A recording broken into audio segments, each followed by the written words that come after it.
Well, I think it was a heck of a game. I mean, I'm very proud of the Auburn softball team.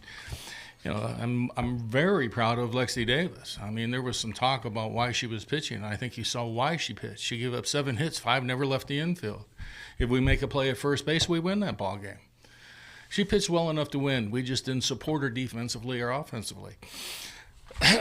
This is a good ball club. You're gonna see us coming out fighting tomorrow. I mean, it is nobody hanging their heads. We're excited to be here. We've been in this same spot against one heck of a good team called University of Arizona.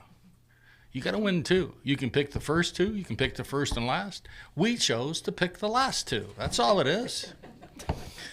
But I mean, it is just that way. We still believe nothing has changed. You got to win 2 games, and you're going to see Auburn coming out.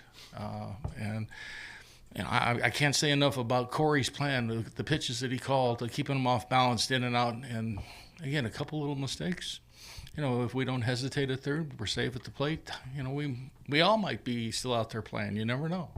So I mean, there's just a lot of things that were really good that happened to us tonight. So we're not hanging our heads. We're ready for tomorrow night. All right, we'll open up for questions. Hey, Lexi, Jenny Carlson with the Oklahoman. Sydney Romero is becoming increasingly difficult to get out in this World Series. You got her out twice, but the one that really was costly. Just talk about the challenge of facing her. Yeah, I mean, we've been watching her the whole series, and I think that obviously she's a great hitter. I made one bad pitch that she took advantage of, and that's, we unfortunately had 2 on base, and I think that I wish I could have made that bunt play, but and if I didn't get that walk on base, then it would have been a whole different story. So just whenever I get back out there, if I get the chance, and we'll clean up those errors and we'll get it back on base. Emily, the coaching staff continually points to that super regional series against Arizona. What did you learn, and what can you take away from backs against the wall, coming back and needing to win? We've been against the wall plenty of times. We know how to handle it. Like Coach said, it's not over. The season's not over yet. We still have a game to play with and 2 more to win. And we know what we need to do. They have 1 pitcher, and you could see that in the last inning we were on her. So I don't think the next 2 games will take as long to score some runs for our pitchers. So I think we're better off. It was a warm-up. Jade, Emily just kind of touched on it a little bit, but do you guys feel like you kind of figured out Paige Parker a little bit in that last inning? I mean, it's all about going up there and hitting the ball. I don't really have much to say because we still have 2 more games. We've been here before, so just play our game, play Auburn softball, and we're guaranteed to win. Lexi, what was the conversation today when they told you that you were going to be starting? And obviously that had to be very exciting for you because I know you've been chomping at the bit to get back out there. But just how did you feel, and what was the conversation today when Corey told you it was you? Well, he pulled me into our meeting room around, about 9 o'clock this morning and told me that I was going to be starting. And I was ecstatic. I've been ready all season. I've been down in the bullpen throwing. And I know they've had a plan. It's not exactly what my plan has been this whole season, but I've taken on a different role and just trying to do my job whenever I'm needed. So he called me in there, and confidence was the key, and that's what I tried to go out there and exude. So that's all I could ask for was a second chance, and I, hope I did the best I could. Carly, seemed like a lot of pop-ups tonight. How frustrating was that at the plate, and what are you guys planning on doing differently tomorrow against, you got to assume it's going to be Paige Parker again? I'm not worried about it. It's a game of inches. So, I wasn't missing it by much. Pop-up's a pop-up, and, I've kind of popped up quite a bit and a little bit more than I would like to. But I think last at bat, I just tried to put together a really team-oriented at bat and not be selfish with the pitches. And I was getting a little bit bigger than my swing normally is, and I think that that's the only thing that I need to control. My pitch selection was good, but I just need to kind of shorten my swing a little bit. And I kind of got excited when I got good pitches to hit and kind of lift it up a little bit. So as long as I can calm it down a little bit and shorten up my my swing, I think we'll be fine. I think that's the general consensus of the team of what we need to do. Clint, could you just talk about what exactly happened on the play at the plate? You said she hesitated. Right. I mean, it's the same play that happened with Morgan scoring. I mean, the freshmen know their roles. And, we brought the smartest, fastest runner we had available who's really done a good job. And she made a mistake. I mean, it's, like you've heard here, it's a game of inches. There was a hesitation. Hesitation cost her, being out at the plate. I mean, Courtney hit the crap out of it. I mean, they were real lucky. That first baseman made a heck of a play, just keeping it in front of her. I mean, 6 inches or a foot either way, that's down the line. We scored 2. Courtney's on second, and, we're ahead, and they're going to have to come back in the 7th to beat us.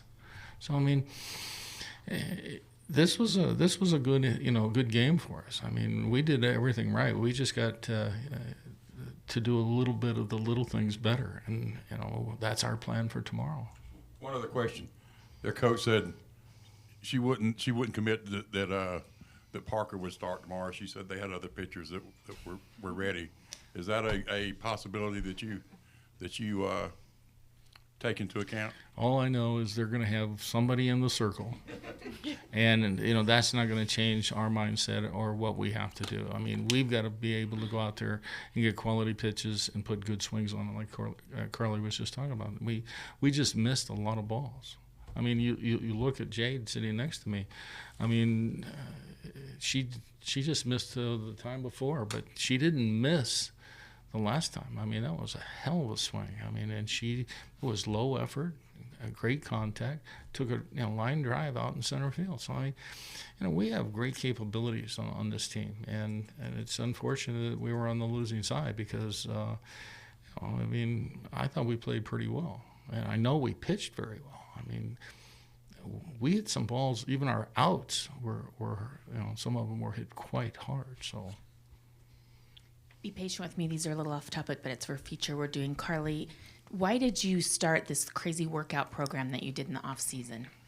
I had done CrossFit pretty much since I was in middle school. My parents were always huge, and because I'm small, to be as strong as I possibly can be. And that was basically going to be my shot when I got, to college, to keep up with the girls that are like a foot taller than me. So I've always kind of done it. But my dad works with the sheriff's department, so he kind of knew Chappie, my trainer, that way. And it's really close to my house, like down the street. So I don't know. I just kind of went there and talked to him, and he was really stoked about training me when I told him that I could have a shot at winning a national championship. So that's kind of how I ended up there. And what was the hardest thing that he had you do? Oh, God. We condition every day. So there's a lot of crazy things that you do in CrossFit. Probably the hardest thing would be to carry him on my back up a hill. That's the hardest part because usually we do that after the workout. So when my legs are fatigued, that was him showing me, like, if my heart and mind tell me I can do it, that's exactly how far, I can go. So it doesn't matter your body. You just enjoy. He said, enjoy the numbness that you're feeling right now and just go. So that's kind of been, how I've been trying to, I guess, make my entire, softball career, kind of center it around exactly what he told me, that feeling. And, Coach, how does she play bigger than she is behind the plate? And thank you for your patience, everyone. How does she play bigger? What? Don't ask that question. Here we go. Thanks, Ollie. I mean, again, she's a great athlete that works very hard at her craft. Though she stands 3'2", I don't know. I mean, but umpires love her because of the fact that but they're a little worried because she's given a high target and she's standing on her toes. But no, she just does a great job. She's got a big heart. She competes. When we first saw her when we were at Arizona State, she was, you can believe this, shorter than she is now. She has grown. And again, but the biggest thing that you noticed about her was the fight. So she's a competitor. Clint, John McKelvey with the Norman Transcript. Just want to ask, First off, you've had some good defenses in the past. What does it take, or what kind of hesitation can that put on runners on the base path when you know you're going up against a defense like that? Oh, I mean, we pride ourselves. We spend a lot of time on our defense. I mean, the double play that Emily made to take them out of the big inning. I mean, everybody was really excited, but I bet you if you look at the books, she's probably done that 5-6 times. I mean, we're at a point now in the season where, you know, there's a lot that goes with instinct. And, you know, when you have an infield that's really clicking together, I mean, they know where each of them are at all the time. You don't even have to look. And, you know, but again, it's defense, you know, can kill rallies. Defense can win ball games.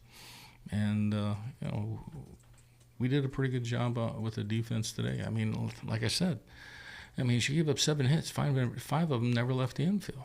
I mean, you know, that's pretty good pitching. That's pretty good defense. Well, and I wondered too, you know, their defense, and did it feel like they were putting more pressure on your runners as well? I mean, somebody asked me today, and I'll answer it this way.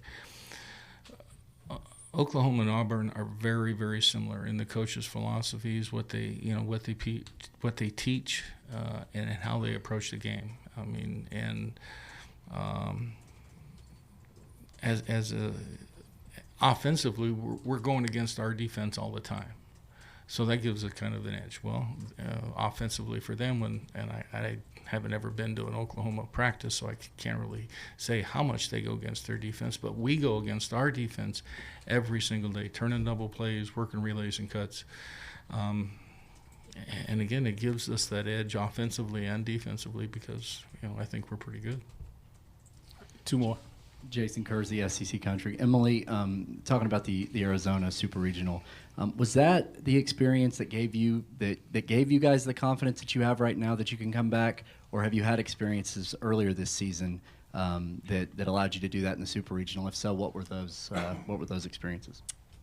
We definitely have had more than just the Arizona, but I think since the Arizona was so close and that team was so dominant, and for us to come out on top just shows Auburn's character. It just shows that it's not over. If we have an out, we're going to play with it and we're going to keep going. But like I said, Arizona was a good team, and we pulled it out. We did great, and that's what I expect for the next 2 games.